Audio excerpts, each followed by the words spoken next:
जदि मिछ कहवा विषय थिले से गोटे मिछ सब भल को खराब करे रे काल सर्पर बाइबल रो पुक माने से माने बाइबल को भलो जानि चंती बाइबल रो ज्ञान रखि चंती प्रेज द लॉर्ड बाइबल रे बळहीन अवश्यकासु जनकर बळहीन पाई इस्राएल बंधन रे चली गले इस्राएल असुचिता रे चली गले इस्राएल अपवित्रता रे चली गले जणे व्यक्ति जदि असुचि हेबो जणे व्यक्ति जदि दुर्बल हेबो ता जीवन पूरा जीवन ता द्वारा समते नष्ट हे उदाहरण स्वरूप गुटे किलो टमाटो घर को आनंतु गुटे किलो टमाटो रे 10टा टमाटो जदि आपण आनी चंती 9टा टमाटो भलो अछि केता टमाटो भलो अछि 9टा टमाटो भलो अछि किंतु गोटे टमाटो आपण देखि नांती से खराब अछि 10 नंबर टमाटो ए 9टा टमाटो 10 दिन उपवास ने प्रार्थना करले मध्य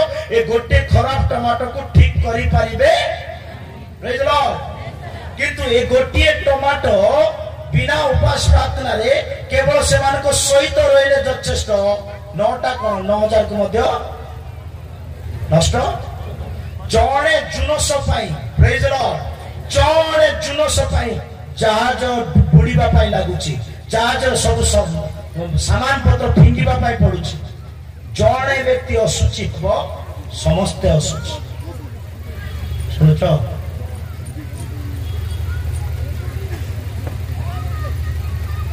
आम मान को जीवन रे असुचि आसुचि केमती जानिचो गणना 1915 पढंतु जणे व्यक्ति खराब केते बेले होउची देखंतु जणे व्यक्ति खराब केते बेले होउची 1915 गणना प्रत्येक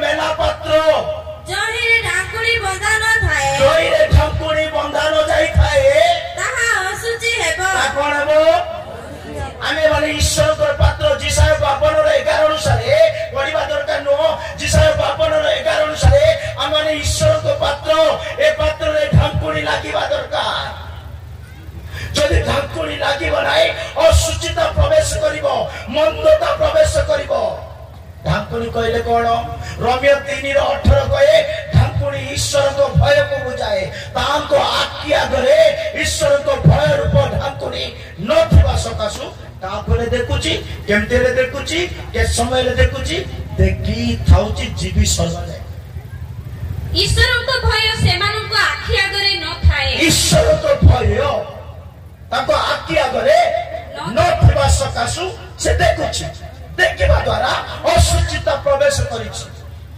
लोभ रे देखिछि आ होबा मो प्रिय प्रभु तो लोक माने असुचिता अमन को बड़ को क्षय कर दिए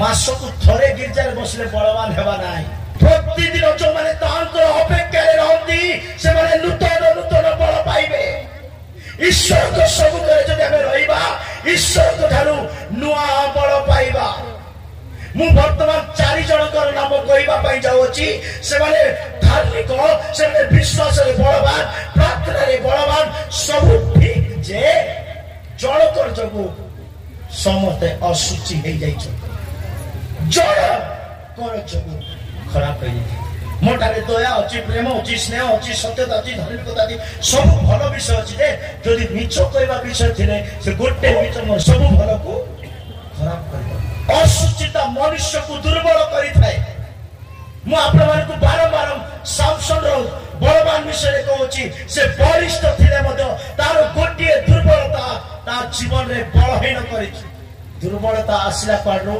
बाइबल कहउची चक्षु द्वारा आसी द्वितीय पीतर 2:14 लेखा अछि द्वितीय पीतर 2:14 लेखा अछि जनकर चक्षु जदि ठीक नाही बोले से जीवन ठीक नथिबो तार चाली चलन ठीक नथिबो तार ड्रेस ठीक नथिबो तार कथा भाषा ठीक नथिबो बिकॉज़ ऑफ देयर आईज से मानकर चक्षु व्यभिचार रे परिपूर्ण हो से मानकर चक्षु रे कोन पुरिछि व्यभिचार रे परिपूर्ण हो व्यभिचार रे परिपूर्ण होई पाप रो ख्यात हुए नाही पाप करिबा को ख्यात बा हाले होती नाही से माने चंचलमती लोकमान को से चंचलमती लोकमान को प्रलोभित करते प्रलोभित करती से मानकर हृदय धन लाभ रे अभ्यस्त ଧନ ଲୋଭରେ ଅଭ୍ୟସ୍ତ ସେମାନେ ଅଭିଶାପର ସନ୍ତାନ। ସେମାନେ କୋଉ ସନ୍ତାନ? ଅଭିଶାପର ସମ ପ୍ରିୟ ଲୋକମାନେ ଆମର ଚକ୍ଷୁ ଠିକ ନାହିଁ ବୋଲେ ଆମେ ଅଭିଶାପର ସନ୍ତାନ। କିଏ ହେଇଥିଲେ? ହବା ତାଙ୍କର ଚକ୍ଷୁ ଠିକ ନଥିବାରୁ ଏଦନରୁ ବାହାରକୁ ଚାଲିଗଲେ। ପ୍ରେଜ୍ ଦ ଲର୍ଡ। ଜଣେ ଧାର୍ମିକ ଲୋଟ କହୁଛନ୍ତି ମୋର ଆଖି ଠିକ ନଥିବାରୁ ମୋର କାନ ଠିକ ନଥିବାରୁ ଏମାନଙ୍କର ଅମଙ୍ଗଳ ଦେଖି ଦେଖି ଏମାନଙ୍କର ସବୁ କଥା ଶୁଣି ଶୁଣି ମୋର ଆତ୍ମିକ ଜୀବନ ବଡ କଷ୍ଟ ଉଠଉଛି ବୋଲି ଦ୍ୱିତୀୟ ପିତର 2:8 ବାକ୍ୟରେ ଲୁକ କହୁଛନ୍ତି। ଯେଣୁ ସେହି ଧାର୍ମିକ ଲୋକ ସେମାନଙ୍କ ମଧ୍ୟରେ ବାସ କରି ସେମାନଙ୍କ ସେମାନଙ୍କର ଅନ୍ୟାୟ କାର୍ଯ୍ୟ ଦେଖି ଦେଖି ଓ ସେ ବିଷୟ ଶୁଣି ଆଉ ସେମାନଙ୍କର ଅନ୍ୟାୟ ବିଷୟ ଶୁଣି ଶୁଣି ପ୍ରତିଦିନ ଆପଣା ଧର୍ମପରାୟଣ ପ୍ରାଣରେ ପ୍ରତିଦିନ ଆତ୍ମିକ ଜୀବନରେ ପ୍ରାର୍ଥନା ଜୀବନରେ ସତ୍ୟ ସହଭାଗିତା ଜୀବନରେ ଯନ୍ତ୍ରଣା ଭୋଗ କଲେ। କଣ ଭୋଗ କରୁଛନ୍ତି? ଯନ୍ତ୍ରଣା କଷ୍ଟ ଉଠୁଛନ୍ତି। ଧାର୍ମିକ ନାଁ ରଖିଛନ୍ତି ଧାର୍ମିକ ବ୍ୟକ୍ତି କିନ୍ତୁ ରହୁଛି ସଦମ ଗମରାରେ। ସମପ୍ରିୟ ଲୋକମାନେ ପରିବାରରେ ସମସ୍ତେ ଠିକ ଅଛୁ ସତ ଯେ କିନ୍ତୁ ଗୋଟିଏ ବଳହୀନ ବ୍ୟକ୍ତି ରଖିଛୁ ବା ଗୋଟେ ବଳହୀନ ସ୍ୱଭାବ ରଖିଛୁ। ସେ ବଳହୀନ ସ୍ୱଭାବ ଆମ ଏଣ୍ଟାୟାର ପରିବାରକୁ ସମସ୍ତଙ୍କର ବଳ ଖରାପ କରେ। ଆମେ ସମସ୍ତେ ଜାଣିଛୁ ଜନ ଜର୍ଦ୍ଦନ ନଦୀରେ ବାପ୍ତିସ୍ମ ଦଉଥିଲେ। କୋଉଟେ? କେତେ ଲୋକ ଶୁଣୁନାହାନ୍ତି ତାଙ୍କର ଧ୍ୟାନ ବଢେଇବା ପାଇଁ ମତେ କେତେଟା କଥା କହିବାକୁ ପଡୁଛି। ପ୍ରେଜ୍ ଦ ଲର୍ଡ। ଜନ ଜର୍ଦ୍ଦନ ନଦୀରେ ବାପ୍ତିସ୍ମ ଦଉଥିଲେ। କୋଉଟେ? ସାଧୁ କି ଫାଉରିସି ମାନେ ଦୂରରୁ ଦେଖିଥିଲେ ଆସିଲେ ସେମାନେ ବି ବାପ୍ତିସ୍ମ ନେବା ପାଇଁ। କଣ ନେବା ପାଇଁ? ସେମାନଙ୍କୁ ଦେଖି ଜନ କଣ କହିଲେ? ରେ କାଳ ସର୍ପର ବାଇବେଲର ପୋକ ମାନେ ସେମାନେ ବାଇବେଲକୁ ଭଲ ଜାଣିଛନ୍ତି ବାଇବେଲର ଜ୍ଞାନ ରଖିଛନ୍ତି ବାଇବେଲର ବ୍ୟବସ୍ଥା ଜାଣିଛନ୍ତି ମଶାକୁ ଭଲରେ ଚିହ୍ନିଛନ୍ତି ମଶାଙ୍କର ଶିକ୍ଷାକୁ ଜାଣିଛନ୍ତି। ଏ ପ୍ରକାର ଏଜୁକେଟେଡ ଜ୍ଞାନୀ ଲୋକମାନଙ୍କୁ ଜନ କଣ କହୁଛି? କାଳ ସର୍ପର ବଂଶ। ଏବେ ଆମକୁ କିଏ ବିଲେଇ ବୋଲା ଶୁଣବା କି ମାଙ୍କଡ ବୋଲେ କିଏ ଶୁଣବା କି କୁକୁର ବୋଲା ଶୁଣବା କି ରେ ଗଦୁଣି ବୋଲେ କିଏ ଶୁଣବା କି ଆମର ବଡ ଯାକ କାଢିକରି ଝଗଡା କରିବାକୁ ପଡେ ଯାଉଛୁ ନା। କିନ୍ତୁ ଜନ ତାଙ୍କୁ କାହା ସହିତ ତୁଳନା କଲେ?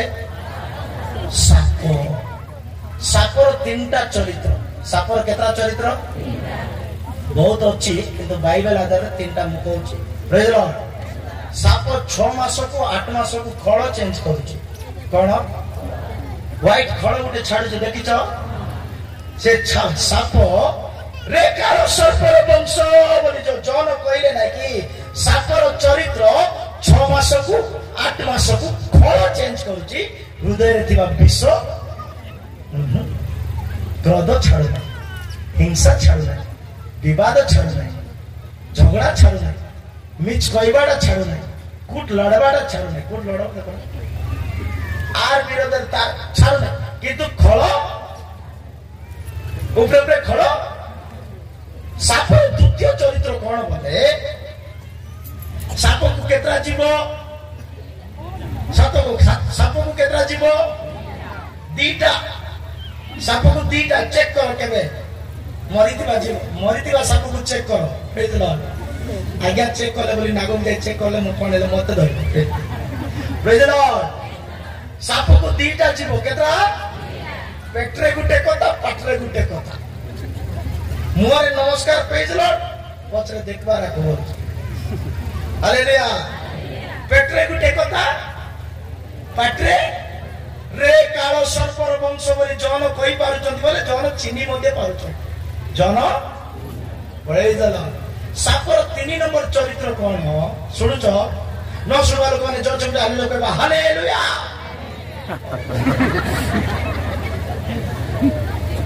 ସାପର 3 ନମ୍ବର ଚରିତ୍ର କଣ? ଶୁଣ। ସାପର 3 ନମ୍ବର ଚରିତ୍ର କଣ ଜାଣିଛ? ସାପ ଦେଖିବା ପାଇଁ କେମିତି କୁହନ୍ତୁ? ଚିକ୍କଣ ନାଇଁ କି? ସାପ ଦେଖିବା ପାଇଁ କେମିତି ଚିକ୍କଣ ବୋଲେ ଆକୁ ଧରିବ ମାନେ ଖସି ଯାଉଥିବ। ପ୍ରାର୍ଥନାକୁ ଆରେ ବୋଲେ ଖସିଯିବ। ଚୋର ଯା ବୋଲେ ଖସିଯିବ। ଡୁବ ନେବାର ଅଛି ବୋଲେ ଖସିଯିବ। କିନ୍ତୁ ବିବାହ ଗୋଟେ ମନେ ଆସିବ। ହାଲେଲୁୟା। ଇଏ ଖସବା ସ୍ୱଭାବ, ଖସିଯିବା ସ୍ୱଭାବ, କାଳ ସର୍ପର ସ୍ୱଭାବ। ମୋ ପ୍ରିୟ ଲୋକମାନେ, ଯଦି ଆମଠାରେ ଏ ପ୍ରକାର ବଳହୀନ ଅଛି, ଏ ପ୍ରକାର ଦୁଷ୍ଟ ସ୍ୱଭାବ ଅଛି, ଏ ପ୍ରକାର ଗୁଣ ଅଛି, ତେବେ କେବେ ବି ପ୍ରଭୁଙ୍କ ଉଦ୍ଦେଶ୍ୟରେ ବ୍ୟବହାର ହେଇପାରିବା ନାହିଁ। କେତେ ଟ୍ୟାଲେଣ୍ଟେଡ ଥାଉ, କେତେ ଜ୍ଞାନ ଥାଉ, କେତେ ଡିଗ୍ରୀ ସରେଇ ଦେଇଥାଉ, ଯଦି ତୁମଠାରେ କାଳ ସର୍ପର ଗୁଣ ଅଛି, ନେବେ କେବେ ବି ପ୍ରଭୁଙ୍କ ଉଦ୍ଦେଶ୍ୟରେ ବ୍ୟବହାର ହେଇପାରିବ। ନମ୍ର ହୁଅନ୍ତୁ, ବଦଳନ୍ତୁ, ହୃଦୟରେ ବଦଳନ୍ତୁ। ଉପରେ ଉପରେ ଧୁଅନ୍ତୁ ନାହିଁ, ବାସନର ଭିତର ଭାଗକୁ ଧୁଅନ୍ତୁ। ପ୍ରଭୁଙ୍କର ମହାନ। ତ ନମ୍ବର 1, ଯୋଶୁଆ ଜଣଙ୍କର ଭୁଲ ସକାଶୁ ନିରାଶରେ ବସି ପଡ଼ିଛନ୍ତି, ଦୁଃଖରେ ବସିଛନ୍ତି, ହତାଶ ହେଇଯାଇଛନ୍ତି। ଯୋଶୁଆ ଆକାରରେ ଭୁଲ ସକାଶୁ, ଜଣେ ଲୋଭୀ ବ୍ୟକ୍ତିର ଭୁଲ ସକାଶୁ, ଜଣେ ଦୁଷ୍ଟ ଲୋଭୀ ଆକାଣ୍ଡ ସକାଶୁ ସମଗ୍ର ଇସ୍ରାଏଲକୁ ବିପଦ ମାଡ଼ି ଆସିଲା। ମୁଣ୍ଡ ନୁଆଇବାକୁ ପଡୁଛି, ନିରାଶରେ ବସିବାକୁ ପଡୁଛି। ଯୋଶୁଆ ତାର 7:10 ଆଉ 11 ବାକ୍ୟ ପଢିବା।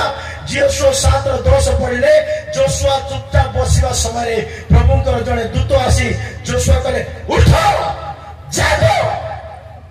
ତୋ ସଦାପ୍ରଭୁ ଯହୋଶୁଆକୁ କହିଲେ, ସଦାପ୍ରଭୁ ଯହୋଶୁଆକୁ କହିଲେ, ଉଠ ଉଠ। ଏ କଣ? ତୁମେ କାହିଁକି ଅଧମୁଖ ହୋଇ ପଡ଼ିଅଛ? ତୁମେ କାହିଁକି ନିରାଶରେ ଅଧମୁଖ ହୋଇ ପଡ଼ିଅଛ? ଯୋଶୁଆ ଈଶ୍ୱରଙ୍କର ପ୍ରତିଜ୍ଞା ପାଇଥିବା ବ୍ୟକ୍ତି, ଯେମିତି ମୂଷାଙ୍କ ସହିତ ଥିଲି ମୁଁ ଯୋଶୁଆଙ୍କ ସହିତ ରହିବି ବୋଲି ପ୍ରତିଜ୍ଞା ପାଇଥିବା ବ୍ୟକ୍ତି, ବାକ୍ୟ ପାଇଥିବା ବ୍ୟକ୍ତି, ଅନୁଗ୍ରହ ପାଇଥିବା ବ୍ୟକ୍ତି, ପରମେଶ୍ୱରଙ୍କ ଦୟା ପାଇଥିବା ବ୍ୟକ୍ତି।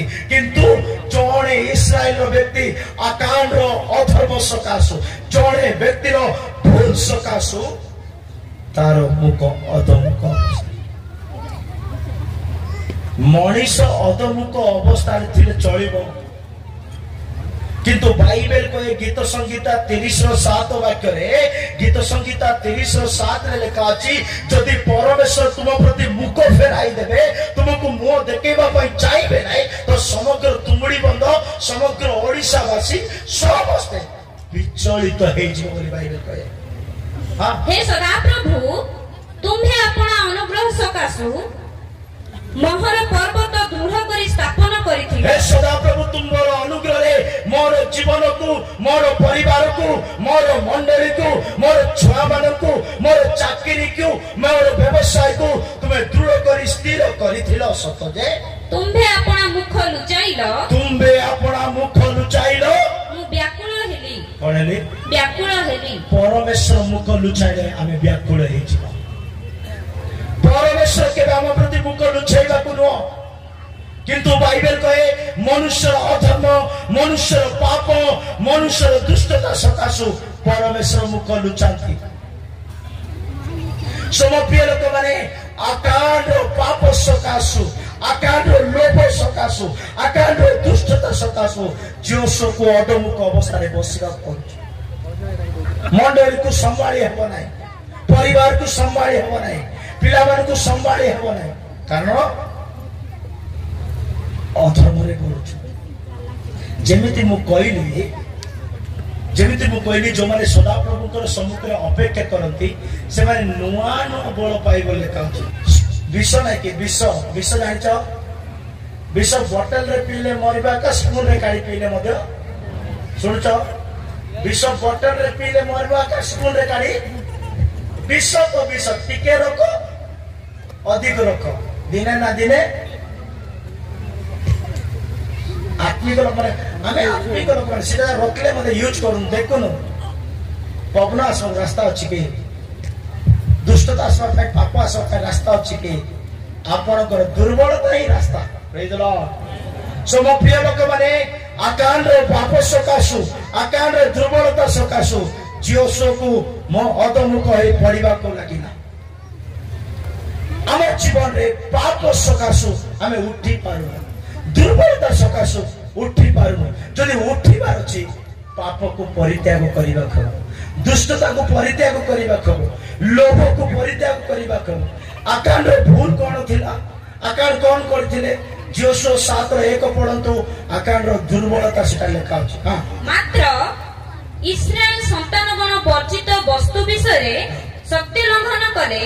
नंबर 1 से सत्य को लंघन कले कारण जिहुदा वंशीय सेरहर पौपुत्र शब्दीर पुत्र कर्मीर पुत्र आखान वर्जित वस्तुरु किछि हरण कला। चोरी पकेबा बुद्धि था कोन चोरी करिबा लोभ करिबा अन्यर जिंस अन्यर संपत्ति अन्यर इज्जत अन्यर सम्मान चोरी करिबा दुष्ट स्वभावना आकांक्षा करे।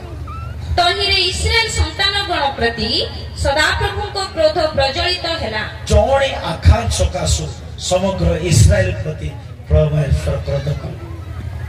आपण जानिथिबा दरकार परमेश्वर सबले प्रेम करंती नाही। जीशु बापा सबले स्नेह करंती नाही। जीशु बापा सबले क्षमा भी करंती नाही। जीशु बापा सबले प्रेम मध्य करंती नाही। जानिबा दरकार गीत संगीता 7:11 वाक्य लेखा अछि परमेश्वर प्रतिदिन रागी जानती क्रोध कर। 7:11 परमेश्वर धर्ममय विचार करता। परमेश्वर धर्ममय विचार करता। हां से प्रतिदिन दुष्टों को पाए। से प्रतिदिन दुष्टों को पाए। क्रोधकारी परमेश्वर प्रतिदिन दुष्टों को पाए क्रोधकारी परमेश्वर। प्रभु रागंती डेली का भाई दुष्ट माने दुष्ट के जानिबा दरकार। बाइबल लेखा अछि ऋण नहीं थिबो ऋण सुजु नथिबो ताको दुष्ट बनाय। Praise Lord. ऋण देई देथिबो ऋण नहीं जाइथिबो ऋण सुजु नि बोले से दुष्ट। और दुष्ट काको को जाए जिसाय 26:10 वाक्य लेखा अछि बारंबार कोइला सते सुनुनी बोले से जने दुष्ट। Praise Lord. बापा कोची मां कोची पाळ कोची संग कोची के कहले सुनुनी बोले से दुष्ट बोली बाइबल कोची पढंतु। दुष्ट लोक प्रति दया प्रकाश करा गले हे दुष्ट लोक को दया कले मध्य से धर्म शिखिबो नाही। से धर्म शिखिबो नाही। सरलतार देश रे से स्वर्ग रे मध्य अन्याय करिवो। कोन करिवो? अन्याय करिवो। दुष्ट तो दुष्ट चोर तो चोर अमेरिका रे थाओ अफ्रीका रे थाओ चोर बुद्धि थिबा लोक कौन करिबो? Praise the Lord. सेमिति दुष्ट लोक को दया करंतु दुष्ट लोक को प्रेम करंतु दुष्ट को क्षमा करंतु से किछि धर्म शिखिबो नै से प्रेम शिखिबो नै किंतु सरलतार देश रे मध्य अन्याय करिवो।